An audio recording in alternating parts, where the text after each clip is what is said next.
Bonsoir et bienvenue dans ce premier numéro d'Economia, la toute nouvelle émission d'Asholouk News dédiée au monde de l'économie et de l'entreprise. Pour ce premier numéro, nous vous proposons de décrypter les dernières réformes engagées par l'exécutif pour tenter de conjurer la crise. Des réformes pas toujours audibles et dont il nous faut nous efforcer chaque jour d'en deviner les codes. Nous verrons d'ailleurs que de ces tentatives de réforme sont nées de belles confusions, allant jusqu'à déclencher des incompréhensions, voire des indignations et même de véritables controverses au plus haut niveau politique. Qui aurait dit d'ailleurs à ce propos que le droit de préemption, censé être un instrument juridique somme toute banal à la discrétion de l'administration publique et destiné à sanctionner des minorisations de valeur lors de transactions commerciales, immobilières ou boursières, devienne aujourd'hui l'objet d'une controverse politique et politicienne de premier plan où la souveraineté nationale, dans son absolu, est disputée par les uns et les autres. Considérons aussi ces frêles et récentes tentatives de clarification quant au nouveau régime des importations par le ministre du Commerce qui ne sont pas pour rassurer, d'autant qu'après avoir lancé un pavé dans la mare ambiante, ce même ministre apporte dès le lendemain un démenti à ses propres propos, pourtant très clairs la veille sur les ondes de la radio nationale. Ajoutez-y la volonté manifestée à demi-mot par certains de vouloir regoûter aux délices de l'endettement extérieur pour achever des projets de travaux publics d'envergure majeure et vous aurez une idée du climat qu'on nous propose alors même que la crise continue de s'installer et que les plus belles projections des institutions financières internationales ne voient pas le prix du pétrole redresser la tête tout au long de 2016. Pour évoquer tout cela et bien plus, j'ai invité 4 personnalités du monde économique qui nous font l'honneur d'être avec nous et que je vous présente tout de suite. Nabil Mellah, vous êtes le directeur général des laboratoires Mérinal, une entreprise pharmaceutique productrice et même exportatrice en Afrique subsaharienne. Avec 50 millions de boîtes distribuées annuellement, vous représentez aujourd'hui quelques 8% du marché du médicament. Fort d'un chiffre d'affaires de 5 milliards de dollars, vous menez là une belle aventure entrepreneuriale et vous aimez à dire que c'est pour vous d'abord et avant tout une belle aventure humaine que vous menez avec vos 650 employés qui vous font fierté. Vous êtes un revendicatif aussi émérite. Vous avez été l'ancien président de l'UNOP, l'Union des opérateurs pharmaceutiques. Vous êtes très apprécié des médias et du grand public pour ne pas avoir, le moins qu'on puisse dire, la langue dans votre poche. Vous êtes quelqu'un qui dérangeait souvent et beaucoup se demandent d'ailleurs si vous n'avez pas un petit côté masochiste qui contribuerait à alimenter le blocage de certains de vos projets. Salaheddine Abdesmed, vous êtes le vice-président du Forum des chefs d'entreprise, une organisation qui ne ménage pas d'efforts sous sa nouvelle présidence, puisqu'il ne se passe pas un jour sans que nous vous voyions, vous et vos pairs, déployés à travers l'Algérie et le monde, de véritables gageurs pour dynamiser la relation entrepreneuriale et tenter de huiler les circuits d'affaires, fort d'une relation très privilégiée avec les pouvoirs publics, que certains de vos contradicteurs trouvent toutefois anormale, inappropriée, voire monstrueuse. À titre personnel, vous êtes ce que j'appelle un entrepreneur démocrate et qui fait de vous l'un des porte-parole appréciés du FCE, notamment par les médias, pour votre sens de la communication indispensable au dénouement des imbroglios.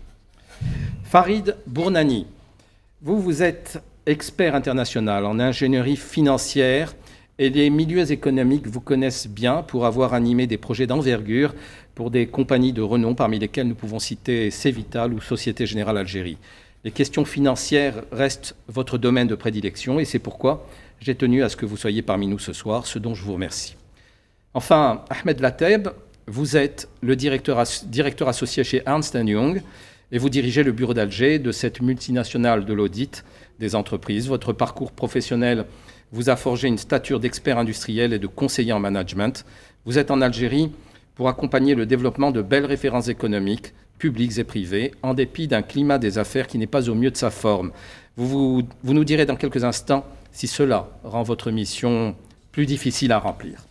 Voilà, et pour introduire le débat, intéressons-nous d'abord à cette notion de droit de préemption et écoutons à ce sujet l'ancienne ministre de la Culture, Khalida Toumi, qui est interrogée par Khaled Drarni.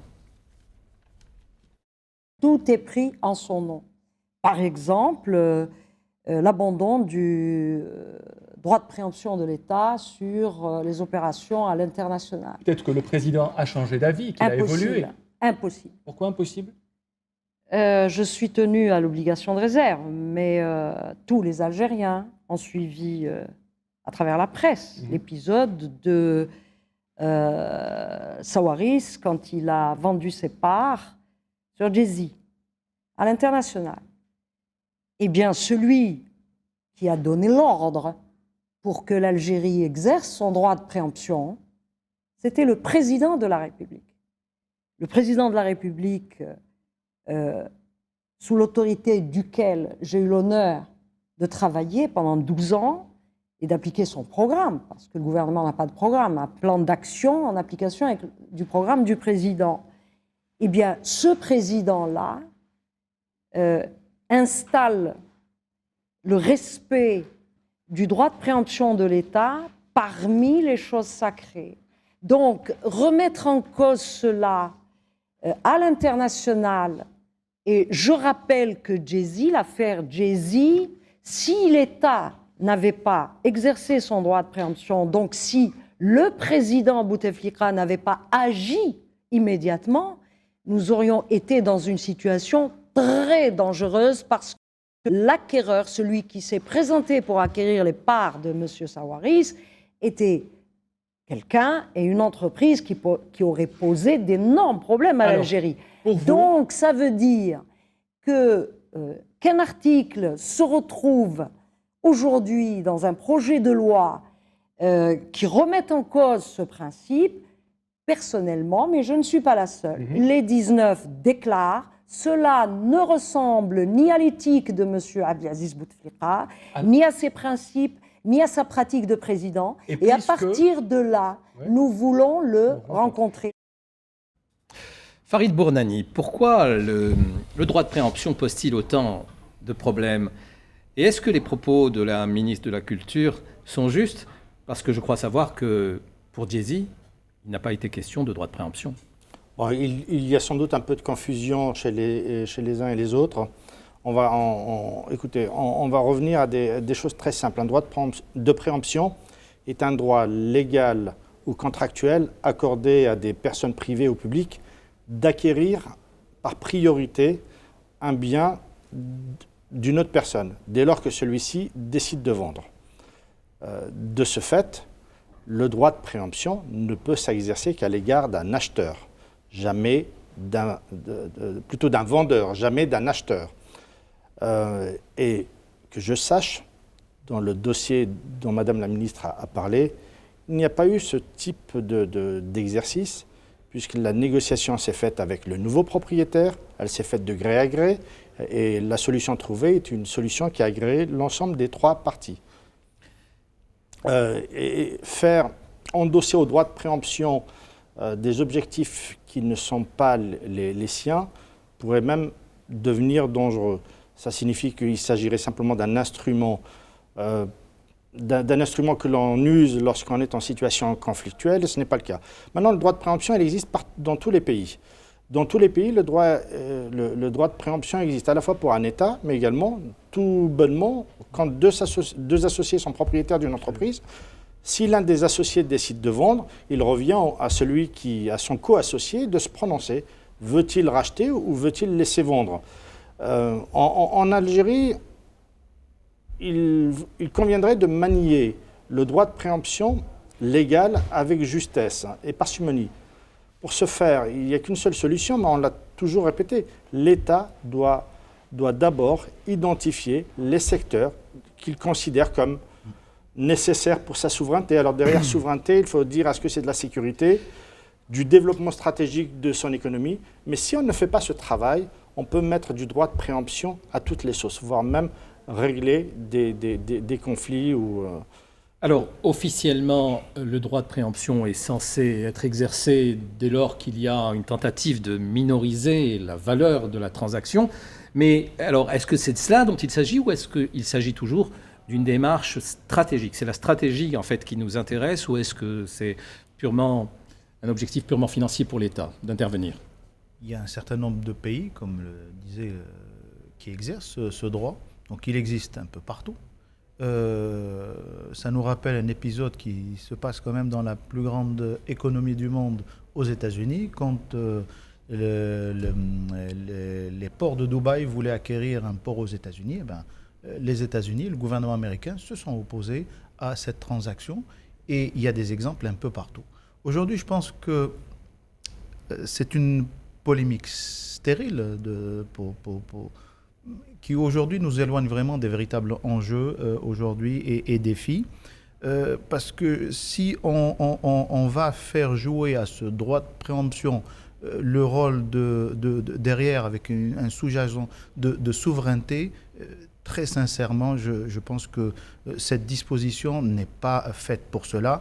La souveraineté s'exerce par beaucoup d'autres mécanismes en dehors du droit de préemption. Donc, très sincèrement, c'est un dispositif qui existe dans beaucoup de pays. Il peut être exercé au niveau d'un État ou au niveau privé, hein, dans une entreprise.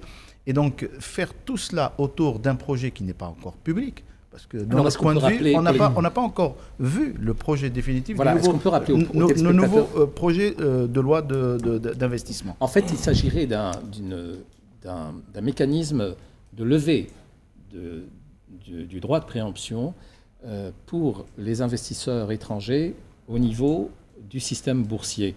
Et ce serait quelque chose qui serait destiné à favoriser l'incitation à la bourse. Alors, est-ce que l'un d'entre vous a lu le texte? J'ai pas lu le texte. En revanche, si c'est l'arrière-pensée, il est clair qu'il se trompe vraiment. Et pour en revenir au discours de Madame Toumi, je pense qu'en fait, le droit de préemption est un prétexte. C'est un prétexte qu'ont utilisé le groupe de 19 pour poser une autre question. D'ailleurs, Madame Toumi le dit bien, tout est fait en son nom. Pour revenir au droit de préemption, pour la bourse, ce qui freine aujourd'hui la bourse, ce n'est absolument pas ce type de problème, bien que ça devrait en être un, c'est l'environnement général dans lequel évolue le pays. Sans visibilité, sans stabilité, les multinationales peuvent s'adapter à tout. En revanche, elles ont besoin d'un cadre qui leur permette de se projeter dans l'avenir. Aujourd'hui, sur tous les secteurs, vous ne pouvez pas vous projeter dans l'avenir. Donc, comme l'a dit M. Abdesmod, à mon avis, c'est une polémique inutile. Farid Bournani. Oui, je souhaite ajouter qu'en Algérie, le droit de préemption légal tel qu'il a été instauré concerne les opérations dans lesquelles ou un acteur algérien décide de vendre un actif à un étranger, ou bien un étranger souhaite vendre un actif, qu'il soit algérien ou étranger. Le projet dont on parle a considéré que, comme nous souhaitons développer le marché boursier, si l'étranger souhaite vendre un actif, mais par le biais de la bourse d'Alger, à ce moment-là, l'État n'aurait pas cette option. Parce qu'il ne s'agit que d'une option. L'objectif n'est pas de l'exercer. Et j'irai même plus loin. Par exception, il ne faudrait pratiquement jamais le faire, sauf exception. Parce que les méfaits du droit de préemption, nous arriverions à une situation absurde qui est d'acheter en dinars convertibles un actif que j'ai déjà sur mon territoire. En cela, ça devient des IDE. Les IDE, ce sont les investissements directs étrangers. Là, ça devient des montants qui sortent du pays et non pas des montants qui rentrent dans le pays. On a vu aussi, sur un autre plan, l'État bloquer une tentative de transaction. Une tentative de transaction en matière de jus, notamment une société donc un actionnaire qui était détenteur d'actions dans une société, une compagnie qui fabrique du jus, qui voulait vendre 15% des actions, dont il détenait au groupe Cévital d'ailleurs. Et ça a été bloqué. Alors, c'est pour ça que parfois on ne comprend pas. On ne voit pas où est la stratégie de l'État dans la matière. Monsieur Lateb, qu'est-ce que ça vous inspire? Oui, je crois que tout ce qu'on vient de citer ici, la majorité des Algériens et des entrepreneurs, en fait, ce n'est pas leur préoccupation. Je pense que la maison brûle, on peut le dire comme ça, et là, on pointe des sujets qui sont techniques, qui sont à la marge. Ce n'est vraiment pas le sujet.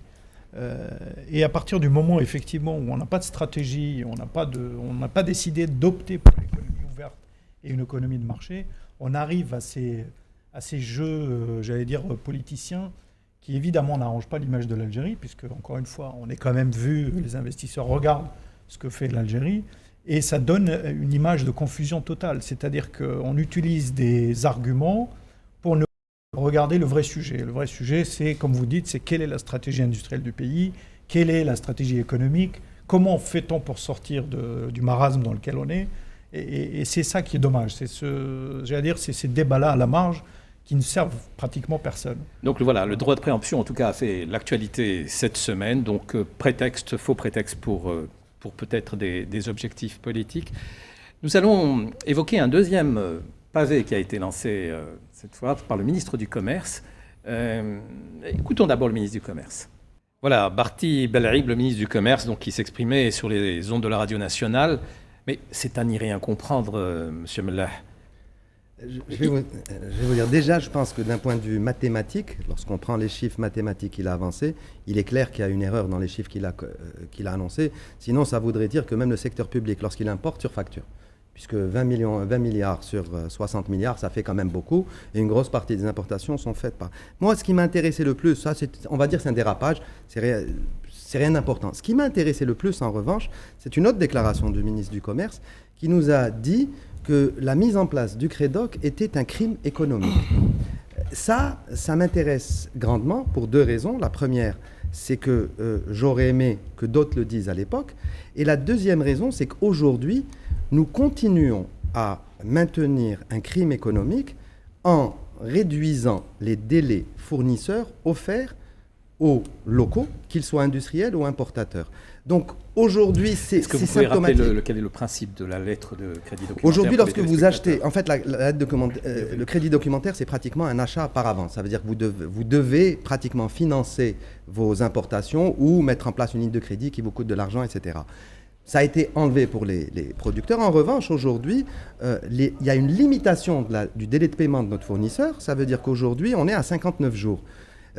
Notre sous-directeur financier, qui a à peine 32 ans, quand il voit que l'État donne instruction aux banques de réduire le délai fournisseur à 59 jours, ça veut dire qu'on augmente les frais financiers des entreprises algériennes et on diminue les frais financiers des entreprises étrangères, en sachant que ça a un effet inflationniste, parce que ces frais financiers que l'entreprise algérienne paye, elle les met dans le prix, c'est obligatoire.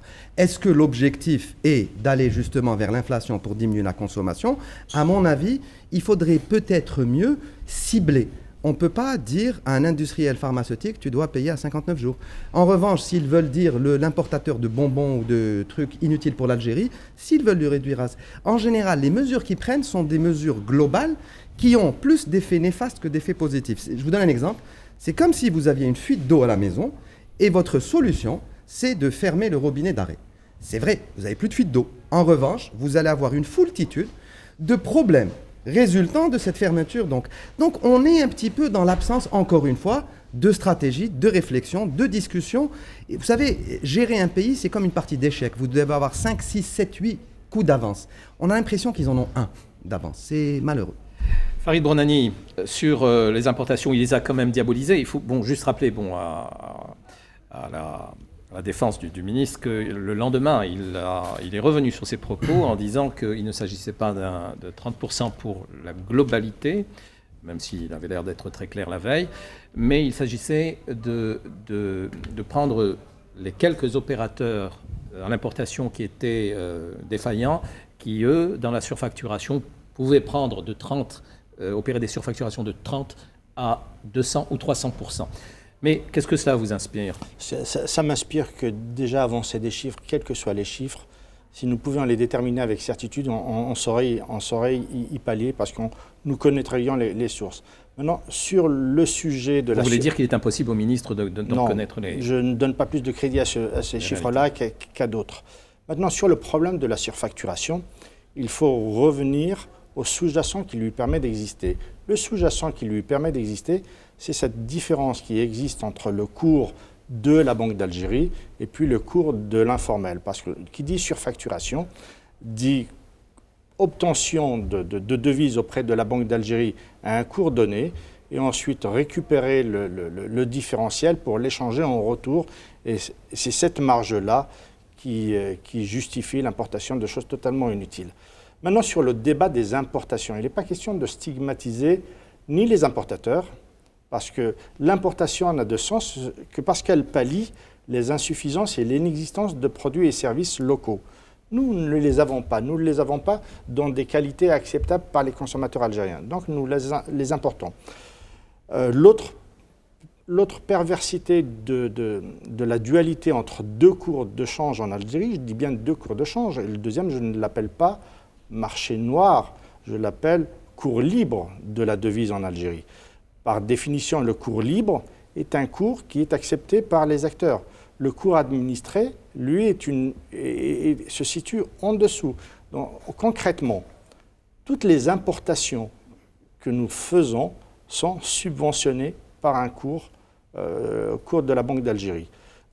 Si vous arrivez à mettre fin à cette situation-là, vous n'aurez plus de raison de surfacturer. Les individus ne vont pas se voler eux-mêmes et arbitrer contre la monnaie. Salahdine Abdesmed, vous êtes importateur et producteur.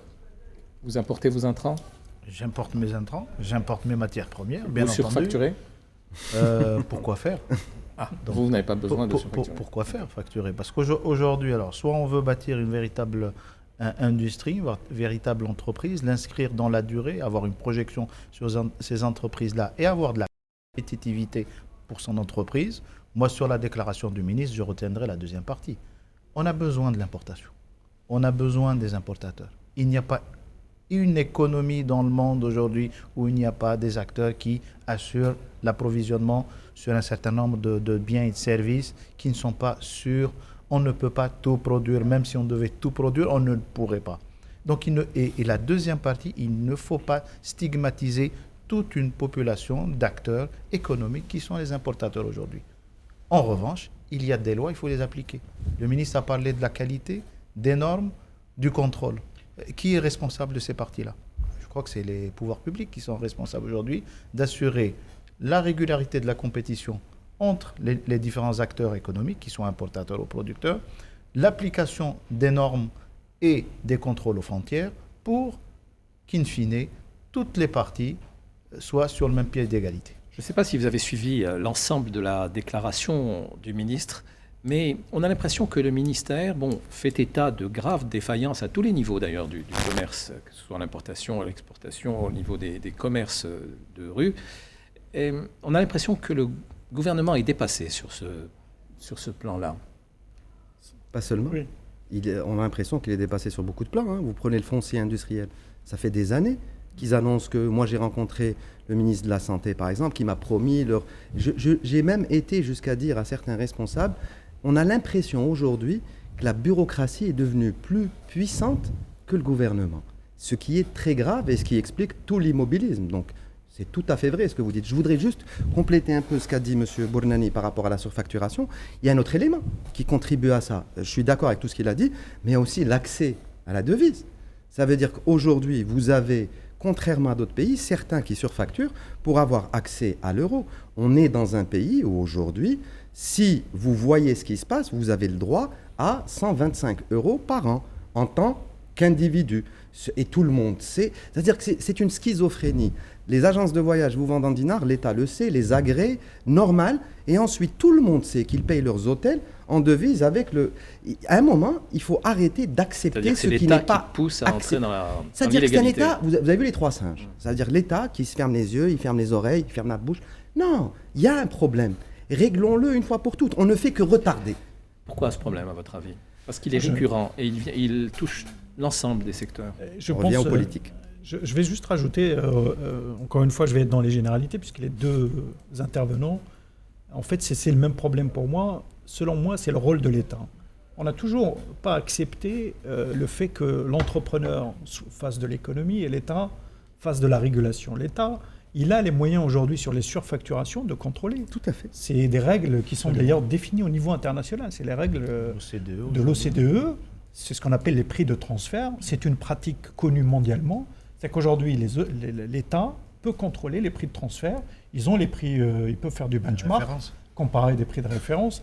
Je pense que c'est un faux débat, parce que dire que les entrepreneurs, c'est des voleurs, enfin, je résume un peu, je caricature, c'est nous faire revenir 20 ans en arrière, dans les années 90, quand un des premiers ministres célèbres à l'époque, qui a dit qu'il fallait pondre tous les entrepreneurs.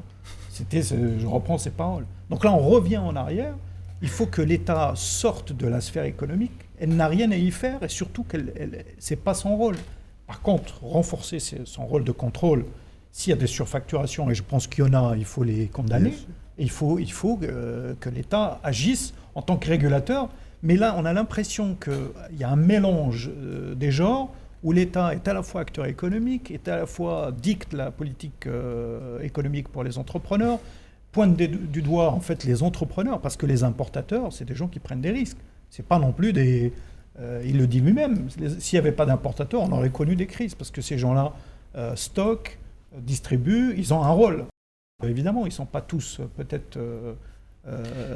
on va dire, ils ne suivent pas la réglementation, mais il faut faire très attention. Et nous n'avons jamais eu, dans notre pays, une réflexion sur le rôle de l'État. À partir du moment où l'État lui-même ne sait pas ce qu'il doit faire, on arrive à ces déclarations, on arrive à ces aberrations qui nous font rajouter que de l'huile sur le feu, qui, je répète encore une fois, n'est pas le sujet. Aujourd'hui, le sujet, j'espère qu'on va l'aborder, le sujet, c'est comme on disait tout à l'heure, il y a une fuite où il y a le feu. Il faut vraiment trouver des solutions pour s'en sortir rapidement. Et en tous les cas, ce n'est pas ce qu'on voit dans les faits, concrètement, dans le budget qui vient d'être annoncé et dans les mesures que l'État souhaite prendre. Alors, Salah Eddine Abdessamad, vous qui êtes vice-président du FCE, au FCE, on débat tous les jours de ces choses-là. Vous regroupez la quasi-totalité des entreprises qui comptent dans ce pays.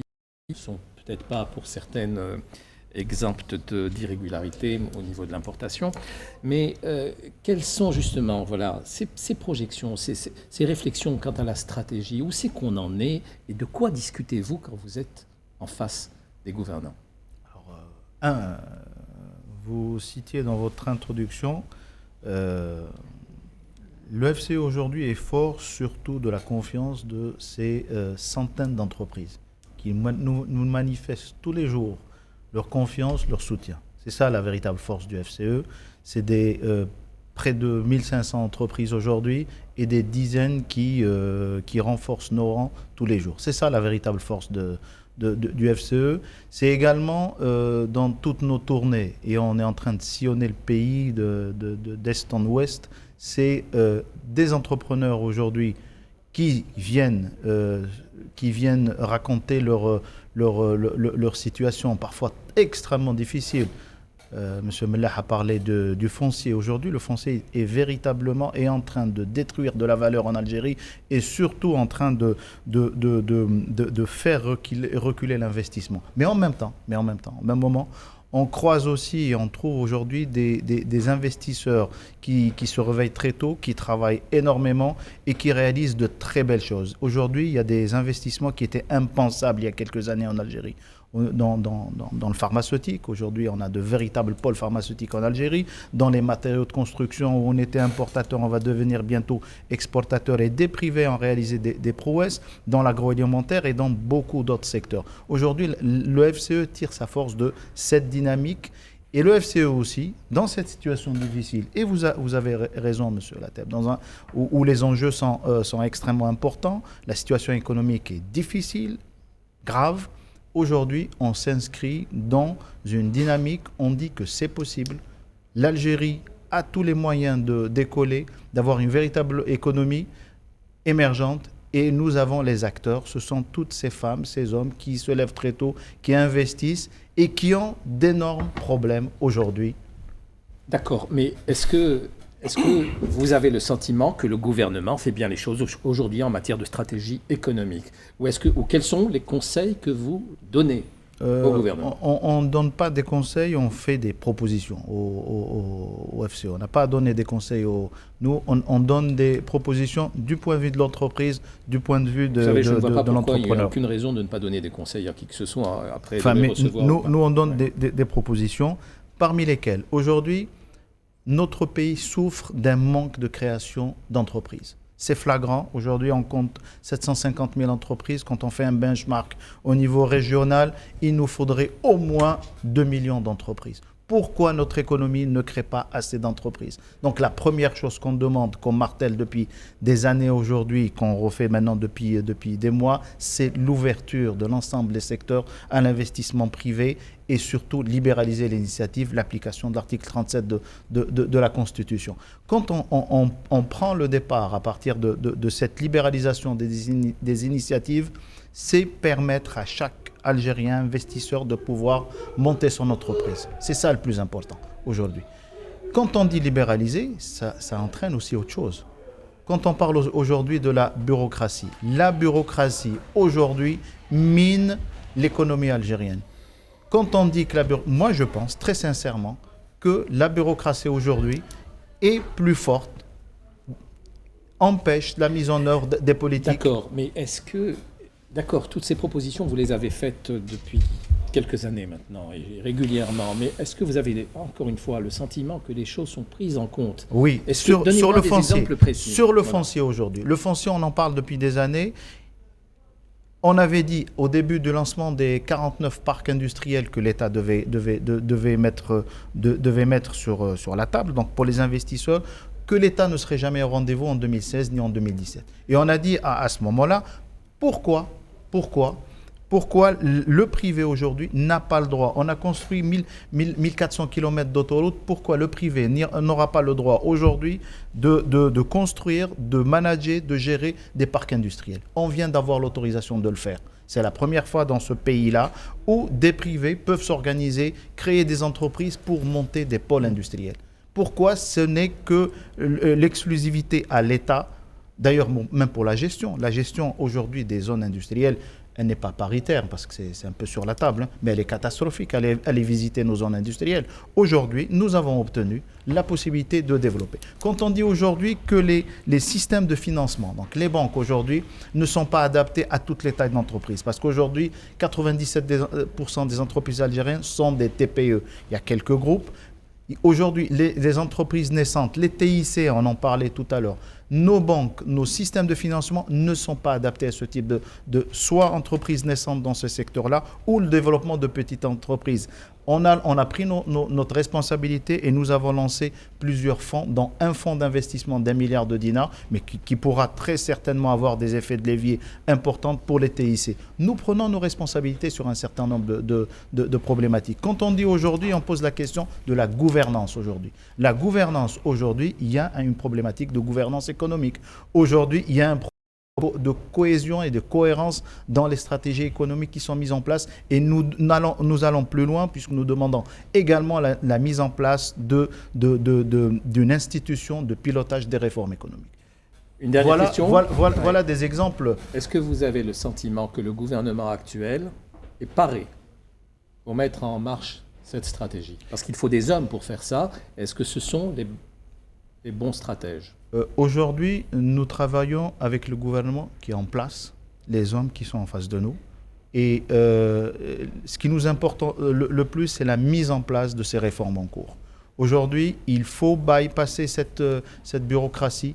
Il faut aller plus vite parce que la croissance, le développement, c'est aussi les territoires, c'est aussi les wilayas. C'est pour cela aussi que le FCE est parti vers les territoires. Nous installons des groupes de travail dans toutes les wilayas avec des responsables par wilaya parce que la relation également avec l'administration locale est clé. Ahmed Lateb, où doit se situer le point nodal de la stratégie économique? Où la situez-vous? Je pense que c'est une excellente question. Je pense que sur le diagnostic, nous sommes tous d'accord. Donc on a une crise multiforme, doublée avec une crise bien sûr des recettes. Je crois que l'État ne prend pas assez de temps pour réfléchir à son rôle, je l'ai dit, et surtout nous ne prenons pas assez de temps de regarder comment les autres pays ont en fait réussi à faire ce basculement. Je prendrai deux exemples qui nous sont proches, la Chine, puisque nous avons quasiment eu le même modèle économique. La Chine a quasiment connu la famine pour vraiment s'en sortir. Dans les années 80, la Chine a adopté un plan pour se sortir en fait, d'une économie administrée, d'une bureaucratie et d'une corruption. En fait, rien qu'à regarder ce qu'a fait la Chine, on pourrait éventuellement s'en inspirer.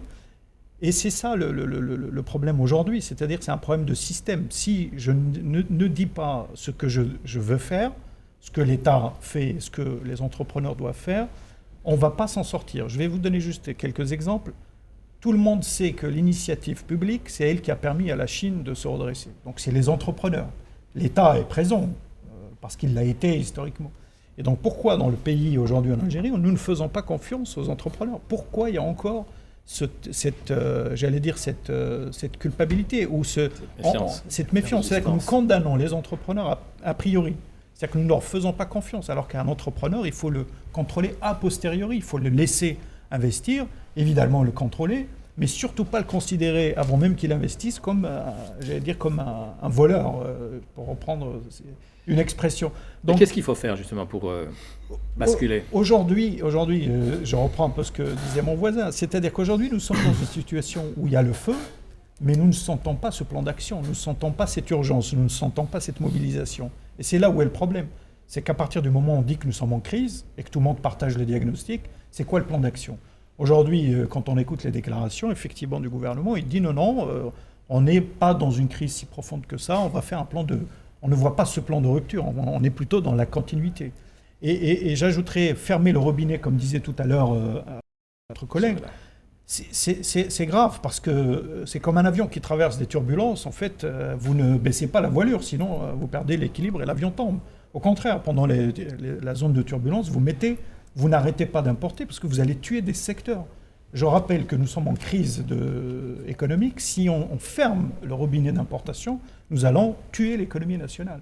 Nous allons avoir à la crise économique, va se rajouter une crise financière, puisque je rappelle, sous le contrôle des experts, qu'il y a quand même une bulle. On a quand même pas mal financé l'économie. Beaucoup d'entreprises sont endettées. Et si demain on rentre une récession, on va avoir une bulle financière qui va se rajouter à la crise économique que nous connaissons. Donc il faut faire très attention. Il faut vraiment que sur cette démarche à suivre, sur ce plan de guerre ou sur ce plan d'action, il faut qu'on fasse attention, parce qu'on n'a pas la fenêtre d'opportunité, ne va pas rester. On a peut-être les réserves qui nous permettent de faire quelques réformes de structure, mais nous n'avons pas une éternité devant nous. Farid Bournani, quel commentaire vous apportez à la vision stratégique que vous auriez voulu voir mise en place rapidement? Alors je voudrais fixer les idées. La surfacturation est le fruit d'un différentiel de change de deux cours de change qui existent sur le marché. Vous supprimez ce différentiel, vous n'avez plus de surfacturation. Les importations occupent des milliers d'emplois. Vous arrêtez le robinet de l'importation et de l'inconfort que vous allez créer pour vos citoyens, mais vous allez également détruire des centaines de milliers d'emplois. Il ne faut pas l'oublier, parce que tout le but de l'économie, c'est de créer des entreprises et de redistribuer de la valeur, donc d'avoir des salariés. Si vous commencez par casser avant de reconstruire, vous n'y arriverez pas. La troisième chose, la panique qui s'est emparée de l'État aujourd'hui, c'est la baisse de ses recettes. Jusque-là, tant que les recettes venaient, peu importe la source, il n'y avait pas de souci. Dès lors que les recettes ont diminué, il s'est mis dans une situation en disant « mais je ne pourrai plus faire face au train de vie qui était le mien. Et donc, je vais voir où est-ce que je vais pouvoir faire des coupes brutales. » Économiquement, c'est très dangereux. Et puis surtout, il oublie le vrai sujet. C'est comment accroître les exportations. Si on ne s'intéresse pas aux exportations et donc aux exportateurs et aux entreprises à constituer ou qui existent, que je peux transformer en entreprise exportatrice, le ministère du Commerce, son rôle, il est là. Le ministère de l'Industrie, son rôle est là. Le FCE, son rôle est ici de regarder parmi ses membres et de se fixer des objectifs, de sélectionner celles qui seraient, en leur donnant un petit coup de main, de les amener à exporter. Toute l'énergie de l'État doit être ici et non pas regarder où est-ce que je pourrais couper ou économiser de l'importation. C'est un faux débat et on tire à côté. D'accord, alors quelle stratégie plus globale maintenant, au-delà de l'importation? La stratégie, c'est évidemment il faut continuer de créer des entreprises, évidemment il faut continuer de faire grandir celles qui existent, les TPE, les très petites entreprises, il faut les faire grandir chacune dans leur secteur. Est-ce qu'on est gouverné par les gens qu'il faut? Parce que pour avoir une stratégie économique, il faut être issu de ce système. Il faut avoir des formations pour ça. Il faut avoir une vision pour ça. Vous savez, quand on a eu un itinéraire plutôt... comment peut-on arriver? Est-ce qu'il faut... l'élément humain est important. Vous êtes très sensible à cet élément humain au sein de votre entreprise. Alors justement, vous qui êtes une entreprise remarquable, une entreprise productrice, une entreprise qui exporte, et avec un dirigeant qui ne mâche pas ses mots pour dire les choses, donc bravo. Mais pour autant, alors, vous, quel est votre point de vue? Qu'est-ce que vous aimeriez voir changer rapidement? Je vais vous dire un petit peu pour... vous savez, les systèmes de gouvernance ont tous traversé un schéma type, à savoir passer du militaire au politique, à l'économique, au financier dans certains pays. Je parle du pouvoir. Le pouvoir militaire, ensuite le pouvoir politique, ensuite économique. Nous en sommes encore au pouvoir politique. Nous sommes dans un pays où le politique, et je suis complètement d'accord avec vous, dicte les règles à l'économique, alors que nos concurrents dans le monde, c'est l'économique qui, lui, apporte ses propositions, etc. Donc là, je vais vous raconter une petite confidence, une anecdote qui m'est arrivée lors d'un think tank, à l'époque où j'y croyais encore, où je participais, ensuite à force de voir tout jeter à la poubelle, j'ai arrêté. L'un de mes interlocuteurs, qui fait partie, on va dire, du système, à un moment, je me suis énervé, je suis sorti... Un entrepreneur Non, un du public. On va le préserver. Je me suis énervé avec l'un des interlocuteurs parce qu'on était toujours dans la culture du bricolage, alors qu'il faut tout enlever. Vous savez, je crois aux fondations. Il faut que les fondations soient solides. Nous n'avons pas aujourd'hui de fondation, nous n'avons pas d'institution. Nous dépendons des desiderata d'un ministre. Ce n'est pas normal. Le secrétaire général est un poste politique. Le Bouweb, c'est un poste politique. Donc cette personne-là, je me suis énervé pour faire quelque chose que je ne devrais pas faire. Et donc il m'a rejoint. Vous savez ce qu'il m'a dit? Et il m'a tué de rire. Il m'a dit, Nabil, tu as raison, mais tu sais c'est quoi le problème? Il m'a dit, il faut tous nous enlever. Je lui ai dit, non, on a besoin de vous, votre expérience. Il m'a dit, non, Nabil, il m'a dit, tu vois, moi je suis ouvert. Il m'a dit, mais moi, j'ai été tellement pollué par un mode de fonctionnement que parfois, j'aurai toujours de mauvais réflexes. C'est pour ça qu'aujourd'hui, honnêtement, la stratégie, le foncier, tout ça, ce ne sont que des... Excusez-moi, mais vous vous êtes disputé avec lui alors qu'il dit des choses exactes? Non, c'est pas avec lui que je me suis disputé. Avec quelqu'un d'autre, lui, il m'a rejoint. Vous voyez ce que je veux dire? Aujourd'hui, je reste persuadé de ça. Je vais le dire parce que, comme vous l'avez dit, je dis toujours ce que je pense. Mais aujourd'hui, le problème, il est politique. Le problème aujourd'hui est politique. Où est cette opposition? On a une Assemblée nationale qui vote toutes les lois. Ils ont dit voter la lettre de crédit. Un ministre aujourd'hui dit c'est un crime économique. À l'époque, l'Assemblée nationale, elle a levé son bras pour dire oui pour la lettre de crédit.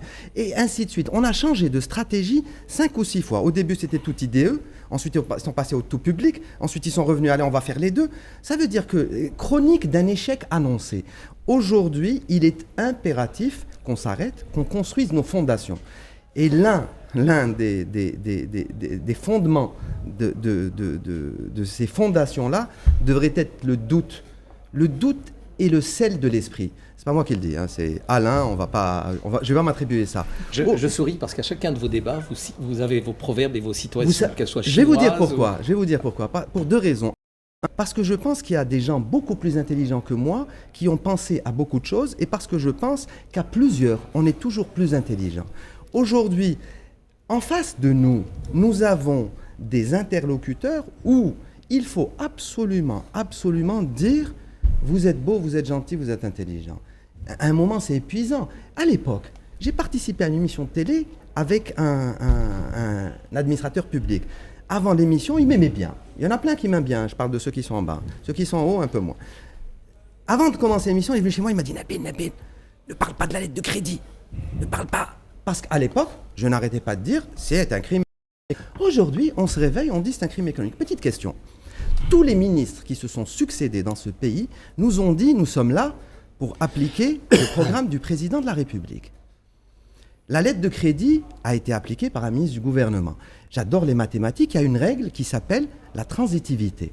À partir du moment où on dit que cette règle est un crime économique, je vous laisse utiliser la règle de la transitivité par rapport à ça. C'est pour ça que, tant qu'il n'y aura pas eu une réforme politique où on acceptera la divergence, on acceptera l'opposition, on acceptera le débat, nous pourrons élaborer toutes les stratégies. Parce que monsieur a raison, hein, coupable jusqu'à preuve du contraire. Ça fait 10 ans qu'on dit.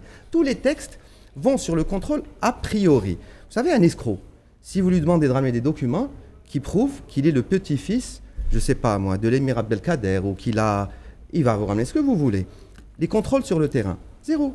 On a même voulu à un moment harmoniser l'IBS juste parce que les impôts n'avaient pas les moyens de gérer Mais l'État fort, comme vous l'avez dit, qui doit être fort et régulateur, doit se donner les moyens de mettre en place sa stratégie.